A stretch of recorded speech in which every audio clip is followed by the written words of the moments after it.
Hari ini kita ada dalam masa yang genting, saudaraku. Ya, kalau boleh dikatakan begitu. Masa yang sukar belum selesai, dan masa yang lebih sukar akan segera datang di hadapan kita. Gak ada amin ya. Saudara, amin gak amin pasti itu datang, saudaraku. Ya, saudara gak amin masa sukar datang, gak amin tetap datang, saudaraku. Ya. Tapi sudah berani berkata amin, berarti sudah setuju dengan Tuhan. Kan? Kata amin itu salah satunya setuju. Ketika kita berkata amin, berarti saya setuju dengan Tuhan. Saya setuju dengan apa yang diperkatakan firman Tuhan. Masa yang sukar belum selesai. Gak ada amin, saudaraku? Ya, sekali lagi ya, masa yang lebih sukar, amin, pasti datang. Amin. Saudara siap? Amin. Yakin? Yakin. Gugur nggak kira-kira kalau masa yang lebih sukar datang? Nah, ini menjadi pertanyaannya ya, jadi renungan. Saudara gugur nggak? Ya, saudara stop nggak nih perjalanan? Saudara istilahnya lebih menjauh dari Tuhan atau lebih mendekat kepada Tuhan? Nah, hari ini kita akan belajar sama-sama. Judulnya, catat baik-baik, diluputkan dari masa sukar. Kasih tahu kiri kanan temanya. Apa? Diluputkan dari masa sukar. Sudah mau diluputkan dari masa sukar? Amin. Mari kita belajar sama-sama ya. Saya belum sempat siapkan PowerPoint-nya ya. Tapi kita nanti boleh dibantu untuk Alkitabnya, bisa dibuka di dalam Wahyu pasal yang ke-6 ya. Wahyu pasal ke-6, nanti kita akan belajar di dalam satu perikop, dalam satu bingkai judul ya kan. Itu ada 17 ayat. Ada 17 ayat, tapi kita tidak baca semuanya, kita tidak ambil poinnya semuanya. Saya hanya berikan gambaran besar saja dari Wahyu pasal 6 ayat 1 sampai 17 ini. Judulnya kalau di Alkitab yang ada di buku saudara atau di handphone saudara, itu adalah ke-6 meterai pertama dibuka.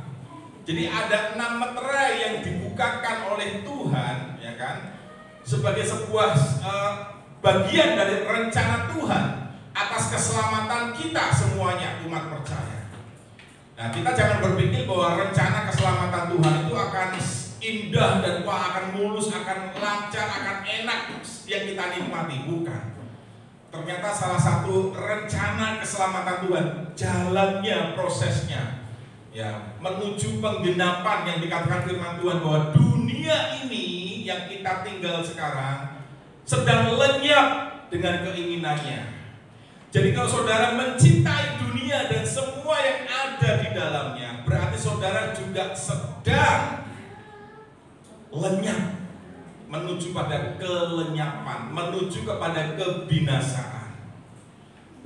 Jadi saudara pilihan kepada saudara sendiri. Saudara mau pilih mengasihi Tuhan atau mengasihi dunia, mengasihi uang atau mengasihi Tuhan, mengasihi harta atau mengasihi Tuhan, itu pilihan. Ya, mari kita lihat sama-sama dulu.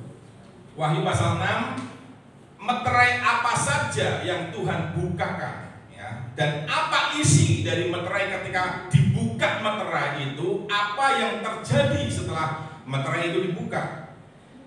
Di ayat yang ke 1 dan 2, Wahyu 6 ayat 1 dan 2 ya. Sambil ini dimunculkan, saya baca dalam versi bahasa Indonesia masa kini ya. Wahyu 6 ayat 1 dan 2 muncul ya. Sesudah itu agak dikecilin mungkin ya, supaya nggak terlalu besar, mentok ya katanya ya. Oke. Wahyu 6 ayat 1 dan 2 sudah ikutin aja di Alkitab sudah masing-masing. Sesudah itu saya melihat anak domba. Saya ini siapa? Saya ini adalah Rasul Yohanes ya, Rasul Yohanes, murid Tuhan Yesus yang dibuang di Pulau Patmos. Yang dibuang di Pulau Patmos, dan di Pulau Patmos itu Rasul Yohanes mendapatkan penglihatan tentang apa yang terjadi di kemudian hari, di masa depan. tentang pewahyuan. Makanya kitab ini disebut Revelation atau pewahyuan atau wahyu, saudaraku. Ya, ini kitab wahyu ini adalah kitab nubuat karena menyangkut tentang apa yang akan terjadi, tetapi sudah diomongkan, sudah difirmankan, sudah dijelaskan, dituliskan di Alkitab supaya kita belajar, kita mengerti, kita waspada. Kalau nanti hal itu terjadi, kesusahan besar terjadi, kita tahu nih apa persiapan kita, apa yang harus kita lakukan. Ya, yang pertama, lihat, sesudah itu saya Rasul Yohanes melihat anak domba. Siapakah anak domba, saudaraku? Yesus Kristus memecahkan segel pertama atau meterai yang pertama di antara ketujuh segel. Jadi ada 7 segel, ada 7 meterai, tapi 6 meterai yang pertama dibuka lebih dulu. Dikatakan begini. Dan ketika meterai itu dibuka, lalu saya Rasul Yohanes mendengar satu di antara keempat makhluk itu berkata, "Mari." Suatu ajakan, mari. Ya, dikatakan apa? Bunyi suara itu seperti bunyi guntur. Jadi ini sangat luar biasa. Wah, seperti langit itu menggelegar, dan itu Rasul Yohanes mendengar sebuah kata mari, yang dalam bahasa Indonesia mari diterjemahkan seperti itu. Suatu ajakan. Dan kalau saudara baca semua ketika meterai itu dibuka, selalu ada kata mari. Meterai dibuka, yang kedua ada kata mari, yang ketiga dibuka ada kata mari, sampai yang keenam dibuka ada kata mari. Ini sebuah ajakan yang serius. Tinggal saudara mau merespon atau tidak. Itu pilihan keputusan masing-masing pribadi. Ya, dikatakan seperti ini. Kita lihat ayat yang kedua. Maka jadi setelah dibuka meterai itu oleh anak domba, Rasul Yohanes mendengar ada suara mari. Dan yang kedua, Rasul Yohanes melihat seperti ini. Nampak seekor kuda putih, penunggangnya memegang sebuah busur, dan kepadanya diberi sebuah mahkota.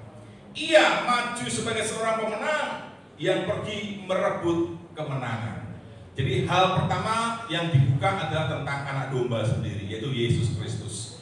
Kita digambarkan, kita diberitahukan ada seorang yang sangat berkuasa, paling berkuasa atas hidup saudara dan saya, atas dunia ini, bahkan atas neraka.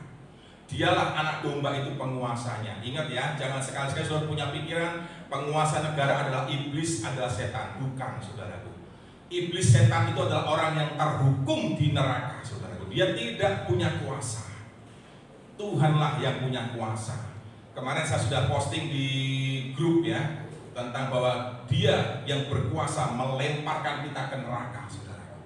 Kenapa? Bukan Tuhan itu kejam, bukan. Tuhan tetap penuh kasih sayang, maha pengampun. Tetapi kalau kita sebagai manusia, kita berkeras hati, kita nggak mau bertobat, kita nggak mau berbalik, kita nggak mau menyembah, mengaku dia, saudara tidak dapat diselamatkan lagi. Amin, saudaraku. Ini sudah keputusan. Sudah konsepnya begini ya, Tuhan sudah berikan keselamatan itu melalui kematiannya di salib, saudara. Itu cukup satu kali untuk menebus dosa saya dan dosa saudara, untuk memberikan hidup yang kekal buat saudara dan saya. Namun syaratnya saudara harus percaya, mengaku, menerima dia sebagai Tuhan dan Juru Selamat pribadi, dan kemudian saudara hidup di dalam jalan kebenarannya. Jangan menyimpang dari jalan yang sudah ditetapkan, yang dituliskan di dalam firman Tuhan ini. Dia adalah pemenang itu. Amin. Dia bermahkota sebagai tanda dia punya otoritas atas seluruh segalanya, alam semesta dan semuanya. Meterai pertama dibuka dengan sebuah pemberitahuan, siapakah penguasa atas hidup saudara dan atas dunia ini. Siapakah penguasa atas neraka?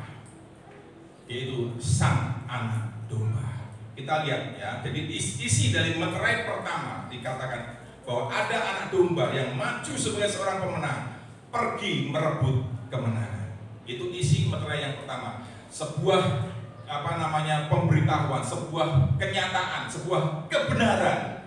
Ini kebenarannya. Kita lihat meterai yang kedua, saudara. Ayat yang ketiga. Ayat yang ketiga dikatakan, Saya baca dalam bahasa Indonesia sehari-hari. Kemudian anak domba ayat 3 ya. Kemudian anak domba itu memecahkan segel yang kedua atau membuka meterai yang kedua. Dan saya Rasul Yohanes mendengar makhluk yang kedua kembali berkata, "Mari, ajakkan lagi." Ya. Sekarang kita lihat apa yang dilihat oleh Yohanes. Lalu seekor kuda yang lain keluar lagi. Tadi keluar kuda putih, penunggangnya anak domba dengan mahkota dengan kemenangan. Yang kedua ada kuda merah, saudaraku. Kita nggak akan belajar tentang makna-makna arti-arti kuda merah karena kitab Wahyu itu kitab tafsir. Ya, kita perlu benar-benar mempelajarinya karena ini sebuah nubuatan belum terjadi. Tetapi kita bisa lihat dari fakta-fakta kehidupan di dunia ini kita bisa tahu ya. Nah dikatakan penunggangnya, kalau tadi penunggang kuda putih itu adalah anak domba. Siapa penunggangnya? Dikatakan penunggangnya diberi kuasa untuk melenyapkan keadaan damai dari muka bumi supaya manusia saling membunuh. Maka ia diberi sebilah pedang yang besar. Mulai, saudaraku, meterai kedua dibuka. Isinya apa, saudaraku? Keadaan damai di bumi diangkat, diambil. Itu artinya apa? Berarti di bumi akan terjadi apa? Kekacauan. Tidak ada damai di bumi. Yang ada adalah peperangan. Yang ada adalah kesukaran, kesulitan. Ini sudah dinyatakan nih. Saudara dari diajak ini faktanya begini nih, dunia sedang begini nih. Tapi di satu sisi kita diajak, ayo mari apa? Nanti kita lihat sama-sama ya. Dikatakan bahkan supaya manusia saling membunuh. Wih, saudara bisa membayangkan dulu di kejadian ini kayak apa? Kita lanjut sekarang, meterai ketiga, kita lihat ayat yang ke-6. Ini yang nanti kita akan bahas ya. Wahyu 6 ayat 6. Muncul di situ? Ya, kira-kira bunyinya sama ya, hampir sama terjemahannya. Saya baca dalam bahasa Indonesia masa kini. Dan saya mendengar, Rasul Yohanes mendengar sesuatu yang kedengarannya seperti suara yang berseru dari tengah-tengah keempat makhluk itu. Ketika kita kemarin dengar ada kenaikan, udah rasanya takut, gemetar, nanti gimana, ya kan? Ini menuju penggenapan ini, saudaraku. Bayangkan, ini kan belum terjadi. Harga seliter gandum terbaik berapa? Di situ dikatakan seharga upah sehari. Saudara sehari kerja dapat berapa? Mungkin sehari kerja. Kalau tukang bangunan aja udah 100 lebih, saudaraku. Kan? Berarti harga gandum terbaik itu bisa sampai 100.000 seliter. Saudara bisa bayangkan betapa ngerinya keadaan itu.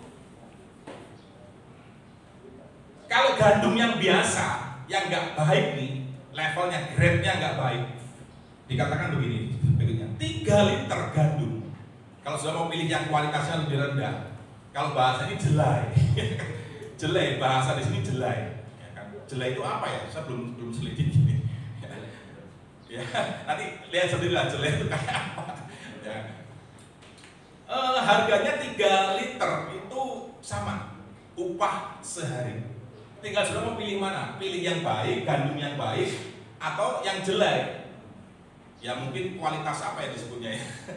Kualitas yang nggak baik lah, katakan begitu. Ya, di bawah standar. Ya.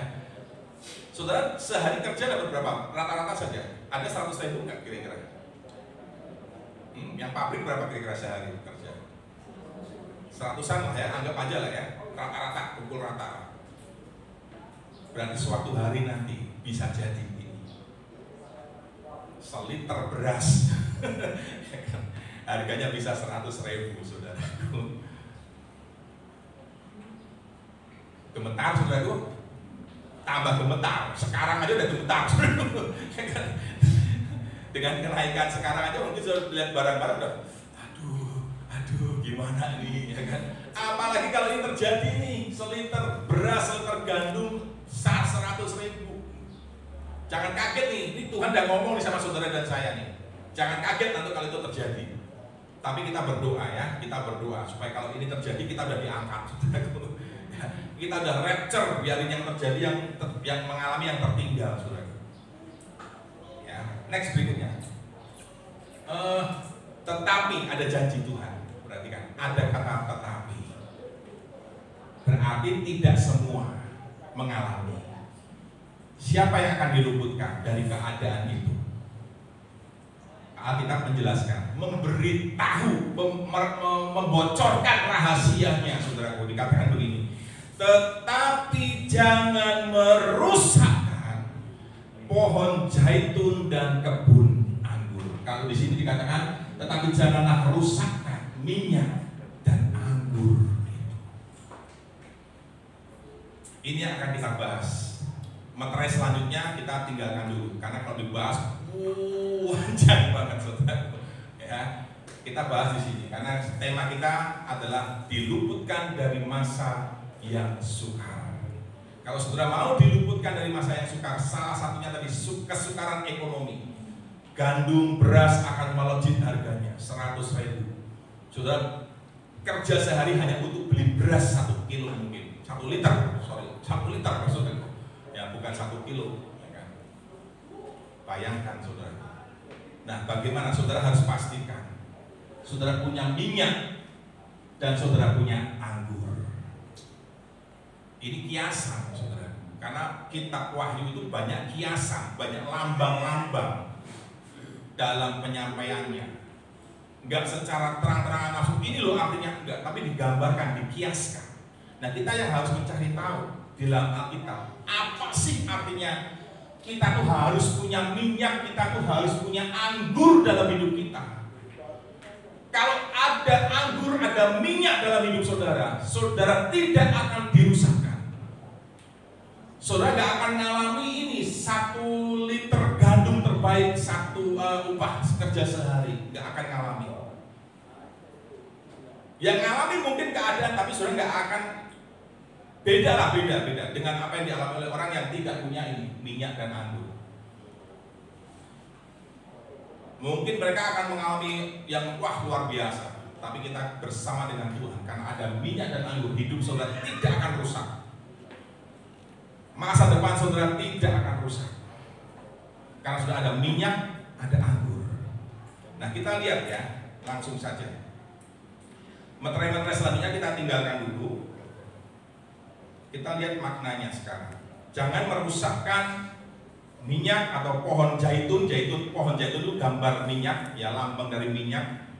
Dan kebun anggur. Nah, kita lihat yang anggurnya dulu, saudara. Jadi saudara harus pastikan bahwa dalam hidup saudara sudah punya anggur. Artinya begini, kehidupan saudara harus mulai disetting. Nah, kemarin kan kita belajar set your mind, setting nih pikiranmu, ya kan? Sekarang setting hidupmu, setting jalan langkah hidupmu di dalam jalan kehidupan Kristen anggur. Kira-kira kok kata kiasannya begitu, ya, kalimat kiasnya begitu. Saudara harus jadi Kristen anggur. Jangan lagi jadi Kristen KTP yang hanya tercatat di KTP identitas kita, tetapi tidak seperti itu kehidupannya. Atau dengan kata lain, KTP Kristen tanpa pertobatan, gak pernah berubah, gak pernah bertobat. Itu Kristen KTP. Tapi kita belajar sama-sama. Mulai hari ini dengan firman ini, saudara dituntun, diarahkan supaya saudara selamat. Gak ngalami 1 liter gandum upah sehari, gak ngalami itu. Nah, kita lihat sama-sama ya, kehidupan Kristen anggur itu seperti apa. Ini yang harus saudara hidupi. Yang pertama kita lihat Amsal 3 ayat 9 sampai 10. Amsal 3 ayat 9 sampai 10. Dikatakan begini, ya. Saudara boleh catat dulu, nanti dibaca lagi di rumah, ya. Muliakanlah Tuhan dengan hartamu. Ini kan menyangkut sisi ekonomi, finansial, harta kan. Kesulitan harta, ekonomi, finansial. Seliter gandum terbaik harganya 1 upah sehari kerja. Tetapi perhatikan, ketika kita memperlakukan harta saudara dan saya yang dipercayakan Tuhan, dengan harta itu saudara memuliakan Tuhan, saudara akan diluputkan. Saya lanjutkan ya, muliakanlah Tuhan dengan hartamu.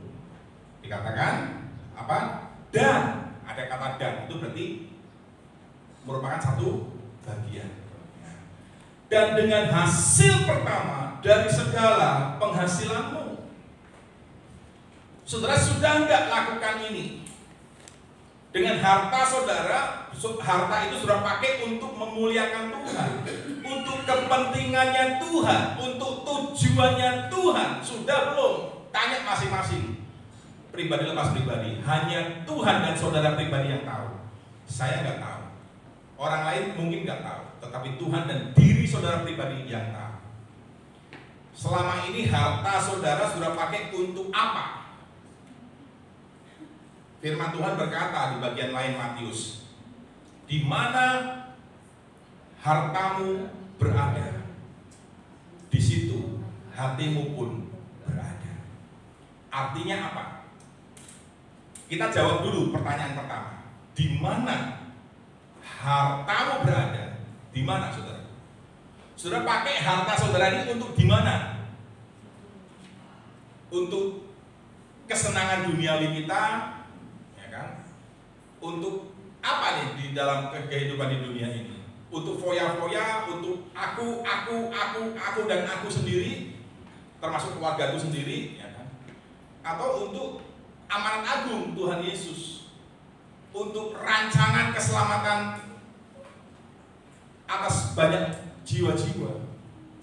Saudara pakai untuk apa harta saudara? Saudara dengan harta saudara memuliakan Tuhan enggak? Banyak orang ketika status sosialnya naik, pendapatannya naik, tapi tidak diiringi dengan karakter yang baik, saudara. Malah rusak karakternya. Sehingga banyak kejahatan dilakukan, bahkan mengerikan sekali. Ketika jabatan naik, mulai karakter berubah, jadi sombong, jadi angkuh, jadi egois, gak punya belas kasihan, ya kan? Menyalahgunakan jabatan, menyalahgunakan kekayaan harta yang Tuhan berikan, yang Tuhan percayakan. Banyak orang berubah ketika semua itu naik, harta naik, kekayaan naik, status sosial naik, jabatan naik, beda. Tetapi kita belajar hari ini, ketika Tuhan izinkan itu dalam hidup saudara, saudara diberkati, jangan jadi sombong. Saudara dipercaya dengan jabatan, justru pakai jabatan itu untuk membantu banyak orang. Amin, saudaraku. Ya. Di situ sudah memuliakan Tuhan melalui harta saudara. Orang banyak dikasih tambah harta, tambah banyak, jualan laris dan sebagainya, nggak memuliakan Tuhan. Malah dibuat judi online, dibuat judi ayam, mungkin dibuat macam-macam untuk kesenangan dunia, kesenangan diri sendiri, bahkan untuk nambah keluarga mungkin. Keluarga satu nggak cukup, nambah keluarga lagi. Jadi di sana ada, di sana ada, di sana ada, saudara. Ya. Karena merasa kok saya mampu kok. Saya punya, saya bisa berubah segala sesuatunya, saudara.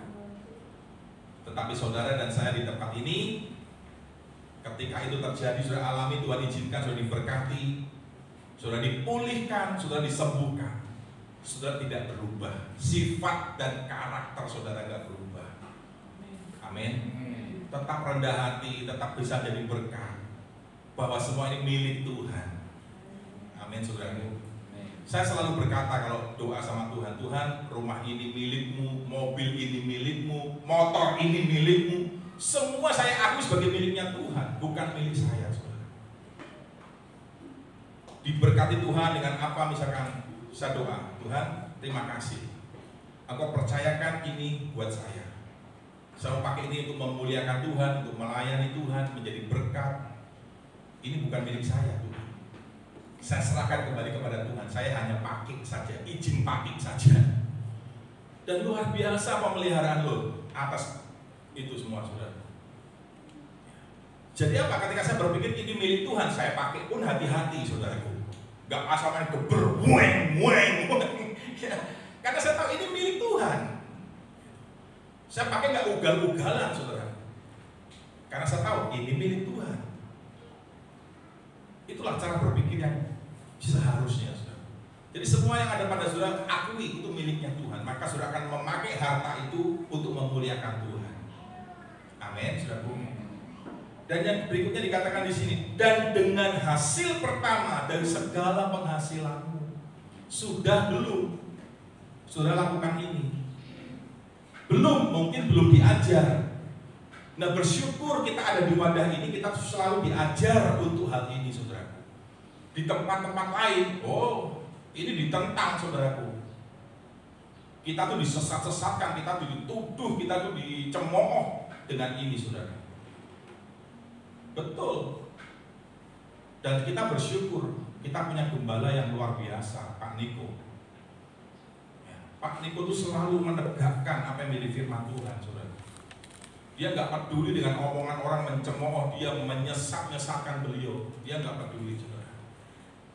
Karena dia tahu ini kebenaran. Dan Pak Niko hanya jawab dengan sisi teologis, nggak berbantah-bantah, nggak berdebat. Dia panggil bidang teologinya, ya kan? Tim teologinya dia panggil, ayo jelaskan kepada mereka. Ini loh yang kita dasar, yang kita yakini, yang kita pelajari, yang kita percaya dari kita melakukan hal ini. Sudah selesai. Jawaban dari sisi teologisnya ini loh. Ya mereka mau terima mau enggak, ya itu keputusan mereka sendiri. Tetapi apakah dengan melakukan ini dan dengan cemooh-cemooh yang kita terima, kita menjadi miskin, kita menjadi kekurangan? Enggak, saudara. Semakin diberkati, saudara. 10 tahun sejak pertama kali Pak Niko galakkan ini, adakan ini, serukan ini, ayo setiap tahun di bulan Februari rutin selama 10 tahun ke belakang ini, saudara, sampai tahun ini. Pak Niko selalu ngomong, tiap Januari ngomong, mengingatkan kita, jangan lupa. Sebagai seorang bapak, dia ngingetin kita semua. Jangan lupa kita sudah masuk tahun yang baru, musim yang baru. Bawa hasil pertama untuk Tuhan. Di bulan Januari selalu Pak Niko ngomong, mengingatkan kita. Penghasilan kita di bulan Januari ini, kita kasih untuk Tuhan di bulan Februari. 10 tahun kita ngikutin terus, saudara. Dulu awalnya saya dan keluarga hanya 10% memberikan hasil pertama ini. 10% persepuluhan, 10% untuk buah sulung ini, persembahan sulung ini. Dulu awal-awalnya. Tetapi sudah mungkin 5 tahun lebih ke belakang ini, kita sudah seluruhnya kita kasih, saudara. Seluruh hasil yang saya terima, persembahan kasih, itu hanya numpang lewat, saudara. Hanya numpang lewat di rekening. Begitu ditransfer bulan Februari, kita salurkan kembali ke rumah Tuhan. Semua, saudara. Sudah 5 tahun lebih kita lakukan itu. Kita kekurangan? Tidak. Saya dan keluarga kekurangan? Tidak. Bukan sombong, saudara, bukan. Tapi kami mengalami dan kami mensaksikan. Bahkan itu hal-hal yang kecil sekalipun Tuhan perhatikan, Tuhan pelihara. Saya mau kasih contoh satu saja, saudara. Yang saya belum cerita. Saya mau cerita supaya saudara menangkap ini. Mungkin buat saya ini hal sepele, hal kecil. Mungkin buat saudara juga sama, hal sepele, hal kecil. Tetapi ini bukti pemeliharaan Tuhan juga. Bukti bahwa Tuhan itu memperhatikan saya, gitu istilahnya. Itu, saudara. Ya, kenapa? Ya ini, karena kita berani memuliakan Tuhan dengan harta kita dan dengan persembahan pertama. Ya, dari segala penghasilanmu segala penghasilanmu. Jadi ada beberapa sumber, kumpulkan. Bukan pohonnya yang dikasih, tapi buahnya, hasilnya, keuntungannya itu yang kita kasih. Modalnya jangan, nggak apa-apa, ya hasilnya aja. Artinya semua dikasih itu bukan arti sama modal-modalnya, bukan. Modal sudah pakai lagi. Buah untungnya itu yang sudah persembahkan hasil pertama buat Tuhan, gitu maksudnya. Tapi kalau sudah berani ya nggak apa-apa. Kayak saya bukan modal nekat, saudaraku, saya modal iman, percaya. Jadi semua saya dapat, saya kasih semua, nggak dipotong dulu, nggak buat listrik dulu, nggak buat apa dulu, enggak, saudaraku. Semua sudah segelembungan itu saya dapat, ya saya kasih setor kembalikan ke rumah Tuhan. Untuk hasil pertama ini, setiap tahun kita lakukan itu, setiap bulan Februari. Coba saudara lakukan ini, pemeliharaan Tuhan luar biasa. Amin, saudaraku. Mujizat Pak, luar biasa. Kalau mau diceritakan banyak banget dan sudah sering diceritakan, mungkin sudah takutnya bosan cerita lagi. Itu saudara. Yang kedua, wah cepat sekali waktunya ya. Saya baca dalam versi yang lain ya. Maka tiap dimensi hidupmu akan limpah dengan berkat dari sumber sukacita yang tak dapat dibendung. Itu masih Amsal 3 ayat 10-nya. Dalam terjemahan yang lain. Saudara akan diberkati dalam seluruh aspek hidup saudara. Karena dengan saudara mengembalikan segala penghasilan kita itu, segala keuntungan kita itu sebagai satu persembahan yang sulung, yang pertama. Kita itu memuliakan Tuhan dengan harta kita. Kita itu mengutamakan Tuhan dibanding seluruh aspek hidup kita. Engkau yang terutama Tuhan. Ujiannya itu di harta, saudara. Makanya Tuhan bilang, kamu gak bisa mengabdi sama dua Tuhan, sama Tuhan dan sama Mamon, gak bisa. Jadi kita harus ada yang diutamakan. Dan jangan sampai sudah mengutamakan Mamon, tapi utamakan Tuhan. Muliakan Tuhan dengan harta. Kasih tahu kiri kanan, muliakan Tuhan dengan harta. Itulah Kristen anggur. Jangan rusakkan anggur dan minyak itu. Ketika terjadi 1 liter gandum terbaik seharga upah sehari kerja, tetapi jangan rusakkan anggur dan minyak itu. Salah satu pengertian anggur ini, lihat ya, meluap dengan air buah anggurnya.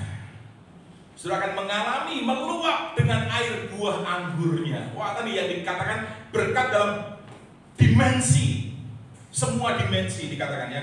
Tiap dimensi hidupmu akan limpah.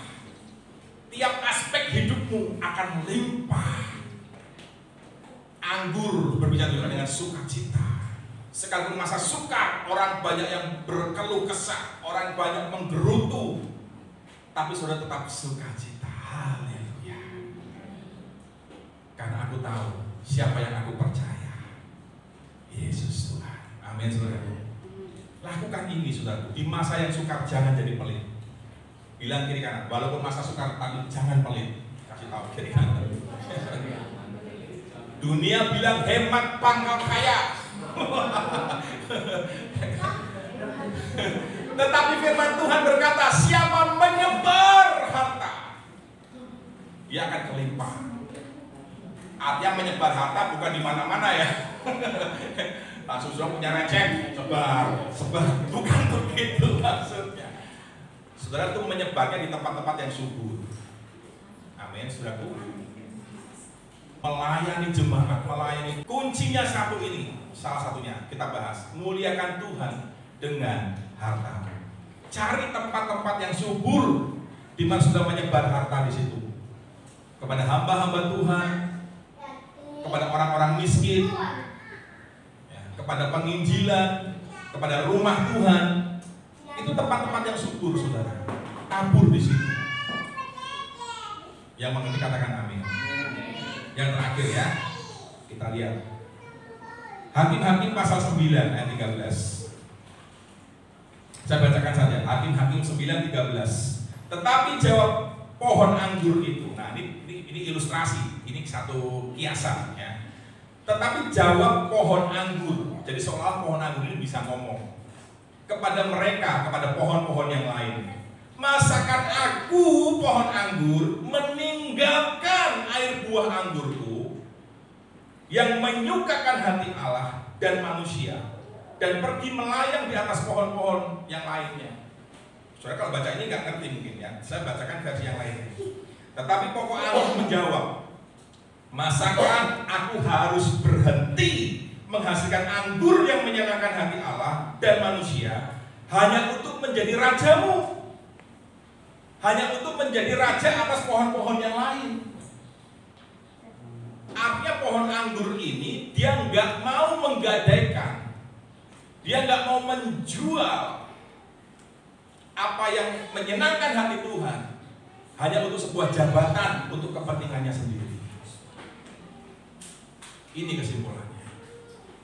Banyak orang demi jabatan, demi harta, demi manusia lah katakan begitu, rela tuh melakukan apa yang tidak menyenangkan Tuhan demi untuk itu terpenuhi dalam hidup kita. Tapi pohon anggur ini dia nggak mau. Ceritanya pohon anggur ini mau diangkat jadi raja oleh pohon-pohon yang lain, saudara. Nanti kisah lengkapnya sudah baca di Hakim-Hakim 9 tadi, kalau mau jelas di situ. Tapi secara globalnya begini, pohon anggur ini mau diangkat raja oleh pohon-pohon yang lain. Nah, pohon anggur ini kan dia menyenangkan hati Tuhan. Dia selalu menghasilkan buah anggur, air anggur yang menyenangkan hati Tuhan dan manusia. Dia nggak mau itu berhenti hanya gara-gara dia diangkat jadi raja oleh pohon-pohon yang lain. Ini saudara. Artinya apa, saudara? Anggur yang kedua artinya, saudara jangan sampai hanya karena kedudukan tinggi, jabatan, harta, saudara tidak lagi menyenangkan Tuhan. Simpelnya begini, jangan rusakkan anggur dan minyak. Anggur artinya sesuatu yang menyenangkan hati Tuhan. Kalau saudara hidup saudara menyenangkan hati Tuhan dalam segala keadaan, saudara diluputkan dari masa sukar. Amin. Anggur artinya yang pertama tadi memuliakan Tuhan dengan harta kita dan dengan hasil pertama dari penghasilan kita. Anggur yang kedua artinya satu tindakan, satu sikap hidup yang menyenangkan hati Tuhan dalam segala keadaan. Tidak berhenti menyenangkan Tuhan sekalipun ada iming-iming kedudukan. Kamu kalau dapat jabatan ini, kamu harus begini, dan itu gak menyenangkan Tuhan. Lebih baik tidak, ya. Lebih baik tidak. Daripada sudah kehilangan Tuhan, sudah lebih baik kehilangan itu. Yang mengerti katakan amin. Satu lagi ya, yang terakhir. Yohanes 15 ayat 4 sampai 5. 3 poin saja. Yohanes 15 ayat 4 sampai 5. Tinggallah di dalam aku dan aku di dalam kamu, sama seperti ranting tidak dapat berbuah dari dirinya sendiri kalau ia tidak tinggal pada pokok anggur. Demikian juga kamu tidak berbuah jikalau kamu tidak tinggal di dalam aku. Akulah pokok anggur dan kamulah ranting-rantingnya. Kita ini ranting. Sebagai ranting, kalau kita nggak nempel, nggak melekat pada pokok anggur, pada batang anggur, kita nggak bisa berbuah. Kita nggak bisa berbuat apa-apa. Maka yang ada adalah ranting yang rusak, ranting yang mati, ranting yang kering, ranting yang dibakar. Tapi Tuhan bilang, jangan rusakkan anggur dan minyak. Artinya apa? Saudara harus melekat. Di masa yang sukar, kalau saudara mau diluputkan, saudara harus melekat kepada Tuhan. Saudara harus tinggal di dalam Tuhan dan Tuhan firman-Nya tinggal di dalam kita. Kalau firman-Nya tinggal di dalam kita, maka yang keluar, yang mengalir adalah kehidupan firman. Yang mengerti katakan amin. 3 poin. Kesimpulan, diluputkan dari masa yang sukar, Salah satu masa sukar yang akan kita hadapi di depan adalah 1 liter gandum yang baik seharga upah sehari kerja. Upah sehari kerja 100, berarti harga gandum yang baik seliter 100.000. Akan kita alami. Dunia akan mengalami maksudnya. Tapi kita, kalau mau diluputkan dari masa sukar seperti itu, saudara harus pastikan. Karena Tuhan bilang, tapi jangan rusakkan anggur dan minyak. Anggur berbicara satu, memuliakan Tuhan dengan harta kita dan dengan hasil pertama dari penghasilan kita. Anggur yang kedua berbicara tentang tindakan yang menyenangkan hati Tuhan dalam segala keadaan.